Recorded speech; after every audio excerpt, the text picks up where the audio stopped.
and putting on the internet.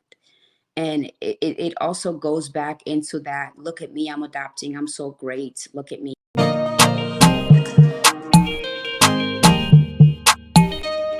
your head, like an African. Lift it up there, come on. Yes, put it on there, come on. Come on, you have to know how to do this. This is like in your blood. There we go. You got this. Okay, now get it centered on there. Keep your head still. Oh, that's pretty heavy. Oh, gosh. So just get it on there centered. There we go. And this is why I will forever be against interracial adoption. Like, the type of microaggressions that these kids are subjected to by these freaks is unimaginable. I went to school with people like this. Like, these were my coaches, these were my teachers. I remember when I was running cross country once, my coach was like, oh, there goes Malik running like a gazelle in the African safari, some crazy shit. And he was like, oh, was that inappropriate to say? And I'm like, you know it's inappropriate. But because of the power difference, there's nothing I can really do about that. They've adopted this girl who's, I think, deaf from Nigeria. One moment. This is from Kaylee Wilson, the white woman with the matted hair, her YouTube page.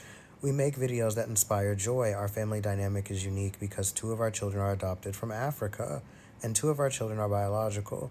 One of our daughters is deaf and our whole family has learned sign language so we can teach her and communicate with her. We are passionate about adoption, free birth, and keeping our Heavenly Father's commandments while living debt-free on our homestead in Missouri. So this little Nigerian girl is in grave danger. Most likely, there's more. Meeting our 2-year-old daughter in Africa. What the fuck is this? Why is he carrying this woman her first week out of the orphanage? Our very unusual homeschool routine as a family of 6, meeting our deaf daughter in Nigeria. This is exploitation. Like, this is what they do. This is why I'm against, like, the human trafficking that is interracial adoption. On their Instagram page, they have a link to adoption coaching. Shocking. Where they charge $299 for a 1-hour phone call, discovery call with James and Kaylee. They adopted this girl to pimp her out, you guys. Over the past 20 years, international adoptions by U.S. citizens have declined. Praise God. We thank God for that. Christ is king, period. This is absolutely shocking and disgusting.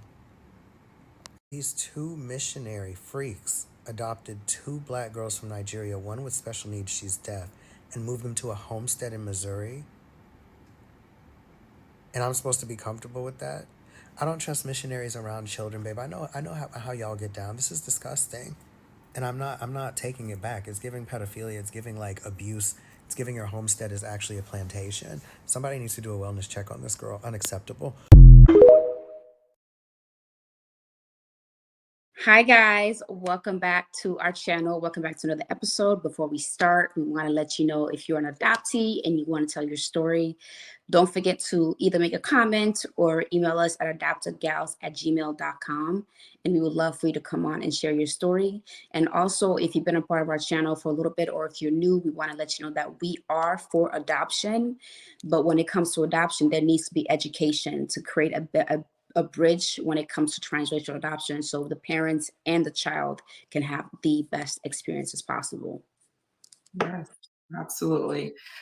Today's topic is going to be one of those ones that need to be talked about because these adoption streets is getting wild. It's wild. So we're basically, doing a reflection, like a commentary reaction of this video of this lady who adopted, or this family who adopted like 2 African children. One of them is a little girl who was deaf, and basically the treatment towards adopted African kids is just disgusting. And the way that this lady is using her child online is disgusting, and she knows better than to do this. We've done actually another reaction video of her family before when she actually met the child. So it seemed like that was them, where the child was like running away from her and she's like, come here, come here. That one, yes. Gosh, I didn't realize it was her. That was her. And so to me, and that was like the little girl from years back. So this child, I'm sure in the house has been enduring so much abuse, so much embarrassment, just stuff I don't even want to start imagining, because this little girl is so sweet, and she has disability. She's deaf. So she is like in such a vulnerable position, you know, and I'm sure she's been victimized in so many different ways, but this video just clearly shows the insanity that some people who adopt have in the way that they can interact and engage with their children and then use them on social media platform for clout, engagement, and for views. Yeah, I mean, so well said and put. And when it comes to family channels in general, like I've always been against it. And when it comes to transracial adoption, them doing family channels, that's even more worse to me, because it's like, why are you taking such a vulnerable moment and putting on the internet? And it also goes back into that, look at me, I'm adopting, I'm so great, look at me. And one thing that I did not prepare for the longest time, I feel like my mindset when it comes to adoption is kind of like, you know, not shifting, but like a 50-50, and understanding why some people just totally disagree with it. There has been a lot of talks on the internet, especially TikTok, about adoption, about white people adopting Black children or other children of races, and why that's not necessarily the best idea. And I'm like, I can see why they are saying the things that they're saying. When you watch some of these clips of, especially this video that we're going to put in the beginning before our commentary, of the mother saying, walk like an African, talk like an African, almost kind of like, you know how to do this, you've done this before. Which is kind of like very much, I experienced that. You know, I experienced that in my household, of those microaggressions of like, do this, talk Black, do this. And it's just like, I'm not here to entertain you. Like, I am your child. Would you do that to your white children? No, you wouldn't. Like, I think it's they have to have some kind of law for children in general when it comes to family channels, because so many of these families just use and abuse their children for views and likes. I'm like, when I have children, I'm not gonna post them on the internet like that. Why do people need to see your child on the internet? They don't. First of all, the predators out there, that's just another discussion. But I just feel like it's very much abusive. And if you're gonna adopt children, we say this all the time, make sure you're not doing it because for you, to entertain you, to fulfill you, because what this lady is doing on this video is so detrimental and so hurtful, and it's like it's very much dehumanizing. And you don't see you don't see that little girl. You don't see why what you're saying is terrible, and that's why it's so important for more channels like ours to come and educate and be like, don't say that, don't do that. Like, duh, anybody with a freaking brain, if you've done your research, if you've done your due diligence of understanding the culture and actually seeing the children that you're adopting as human beings, you wouldn't do that. They're not here to freaking. And in the video, I guess there's a lot of people who actually don't like this lady at all. A lot of Black people have been talking about her. Yeah, she seemed like she's a problem. Yeah, she's very much problematic. Like, when you go on their channel, it's like very problematic. And I don't like I've seen a couple of videos that seem innocent on TikTok of white people with Black children. And I'm like, yeah, it's cute and all, but I'm like, there's another underlining part of it to make yourself look good. You know, your child does not belong on the internet. If you have questions about your Black child, and you feel like you talking to the Black community through the internet, just talk. Your child does not need to be there. They don't need to be there. Yeah, this lady is crazy, y'all. I'm sorry. Like, the video I saw, she just I've been in that position, not with my family directly, but I've been in that position when I went to boarding schools, when I was around a lot of white people. It's like just small stuff. Oh, how do you guys do twerk or like do this? It's like, I'm supposed to entertain you, and that I'm not an entertainer. Why don't you entertain me? You know, that's how I feel about it. And this little girl, you can see in her face, she's so embarrassed. And this is like in the market, in like a what do you call it? Like a supermarket, something like that. Like a supermarket with a lot of people. You're grabbing a lot of attention from people, and you can look at the girl. She's like kind of looking side to side, like very uncomfortable, but she feels like she has to do it. and I've been in that position with like some of my white friends and just some other white people and non-African or Black people, and it's like you're really putting this child in a position where she's just like feeling like an animal that's just supposed to put on a show for you. And then the man who made the initial commentary about this video did mention that, you know, this family, they do have they're basically making money off of this content, and they're charging like a lot of money for people to have 1 hour consultations, like over $200. And probably, you know, this lady probably has no actual, so this lady probably has no actual education, you know, background in education. She's probably just going off of the experience, but it's like you're probably teaching a lot of other adopted parents who are adopting how to have similar biases and how to engage in very, very inappropriate ways with their children. And it's just not okay. I'm glad this is being brought out to light. On the other end, I will say, like, as far as family content overall, it's just a slippery slope. I understand, like, when it comes to race and interracial, like, love, and like, I see some positivity in there because I think that marketing is so powerful and visuals are so powerful. And I think part of the impact of the shift of like African culture and African American culture really does have to do with the power of social media. So I understand some aspects of like showing different types of love and really making it like more common, you know, and popular. I get that. But like the inappropriateness, people know whether it's right or not. You know it's not right for you to have your child be doing that, and you're doing the same thing, trying to act like, oh, I can do this too. Let me put this thing on my head. Oh, I'm an African too. Like, stupid. You know?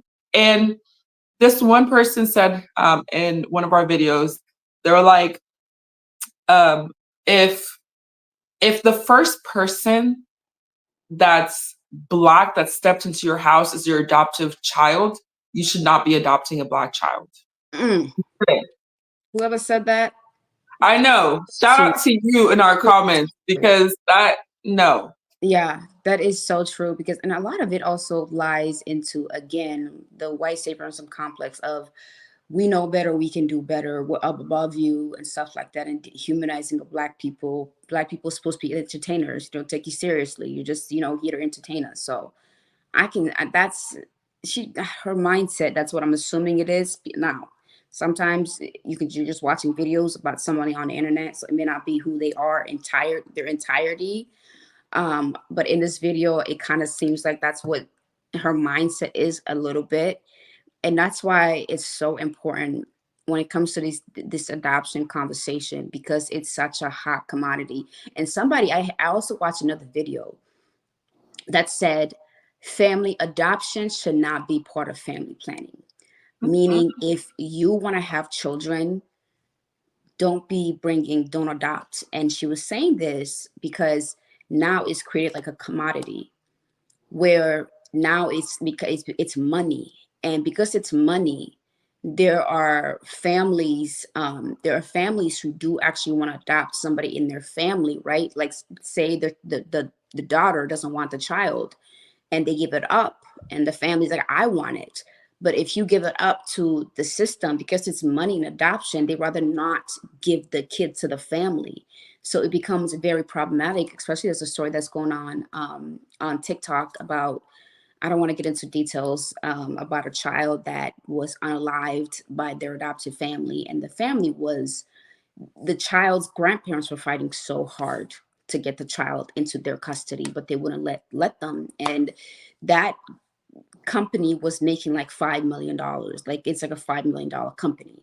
So it's becoming more of like money. There's so much money in adoption, so much money. And it's actually very ridiculous. And I understand why selling kids, but making it legal on paper. It's like, yeah, it can be very icky when you look underneath things between the lines, it can be very icky. And of course, I understand there are families who genuinely just do want to adopt.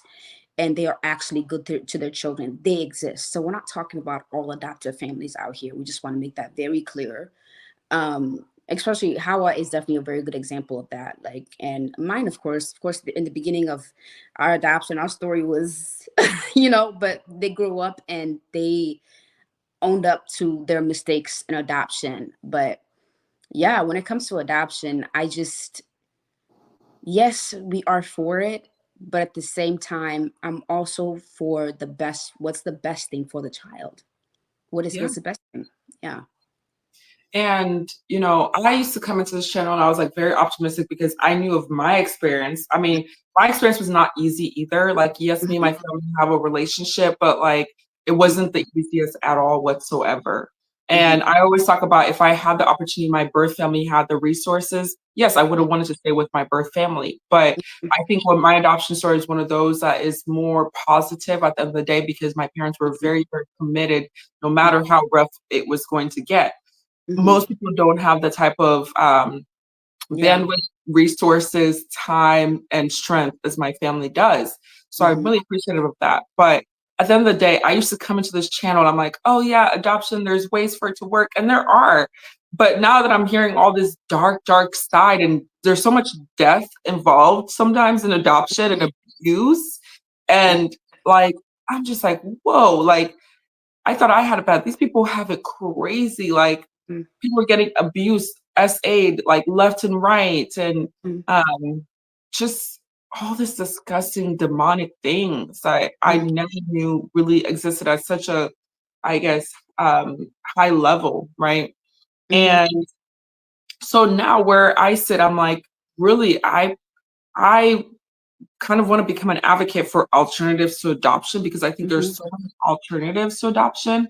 And frankly, I advise you, if you are an adoptee and you have a story, please create a YouTube channel, please create an Instagram, please create a TikTok, share your story and your experiences because this stuff needs to come out to light. Like, I feel like we should start kind of highlighting some people who are creating their own YouTubes and TikToks that are adoptees because more and more of us come out with our stories and not feel shameful about it and not hide about it and come out to light because if adoption wasn't becoming a big thing on TikTok and Instagram right now, we wouldn't be knowing about all this abuse that's going on. You know what I mean? Like, we would not know. And you don't even have to show your face if you're going to create a channel. You can just do like just a voiceover, show some pictures of people, some stock images of adopted kids. But this stuff needs to come out to light.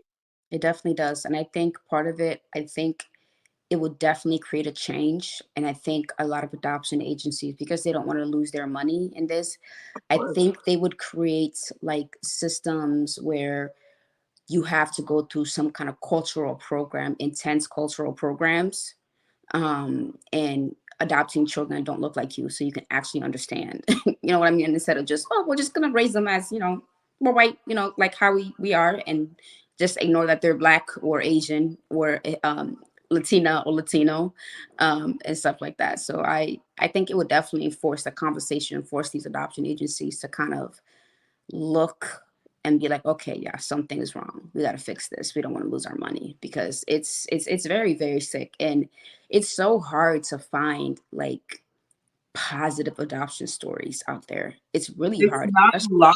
The more I talk to my friends and people that I know, even online, it's like, it's not a lot of positive experiences. Like, even my own experience, like the video of the little girl with the head thing, like so much of that happened so much. And it's like, I remember going to boarding school and that kind of stuff happening. And it's like, on the outside, I can't say, oh, I was, well, there was sometimes there was some physical abuse, but I can't say, oh, I got like choked out, or like just like insane physical abuse.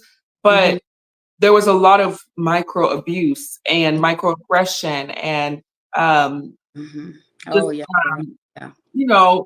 situations I was put in where it was like very demeaning. This is very demeaning behavior. And I have a question for people who are like, well, birth families, they kind of joke around like that too. Like, we joke around and we kind of make fun of each other because I've seen some Black families where it's Black families, they call each other Blackie, they call each other, just like all these names and they laugh about it and it's hee hee ha ha. or even white families where they're like, oh yeah, that dude he's like a Jewish boy with a big nose, you know, like that kind of stuff. Like what do you think the That's nuance of that to be handled? that is still very much problematic. It is still very much problematic. Like, I know the colorism in the Black community is very intense and absolutely crazy. And I just feel like it doesn't matter what culture you're from, you should not be making fun of, even if it's a joke, making fun of somebody in a way that they cannot help. I know in the Black community, people like to call 4C hair, you nappy headed, this, like, I hate that terminology so much. I've always Or hated like it. the backhanded compliments. I The always wanted my hair to be, you know, Yeah, curly and the all the hair. kinkiness. I like that kinkiness, but you know, I got good hair. Like Yeah, the good hair and all of that stuff. Yes, girl, it's very very much problematic. So I don't think it's that much better anyway. So I just, for me in general, the child, it's better clearly for the child to grow up in the most positive, loving, nurturing environment. You know what I mean? And I just, when it comes, I feel like it makes it worse when it comes from white people or the people of races that are trying to demean you. It's like, what that, yeah. like, especially as you're the parent. Like, I'm coming into this world and I have no idea, and I have to figure out how to acclimate to this, and then you're adding intent, all of this other stuff to it. Like I did, like you said, how when you went to school you experienced a lot of, demeaning microaggressions. I did too. It felt like I feel like I was this person where I had to be entertaining to people, and it's just lack of taking me seriously as a person. And there's things that, like, I'm working through, even as at 29 years old, of all the trauma of undoing some of that crap and stuff like that. But I do just highly recommend, if you're going to adopt, like, just please just research their culture, research what not to say and what not to do. Use this video as an example of what not to say and what not to do. If you're not going to do it, okay, even if you don't know, even if you don't know, use your white children, your children that you birth. If you're not going to treat them like that, you're not going to make them try to entertain you, you probably should not do it to your adopted child. Use them, because I'm sorry, a lot of times when it comes to adoption, like, the the the birth children do get treated better. I'm sorry, they do. A lot of times they do, and of course there's exceptions to that. So if what you wouldn't do to your own to your own child, don't do that to your adopted child. That's all I really have to say. That's all I really have to say. Yeah.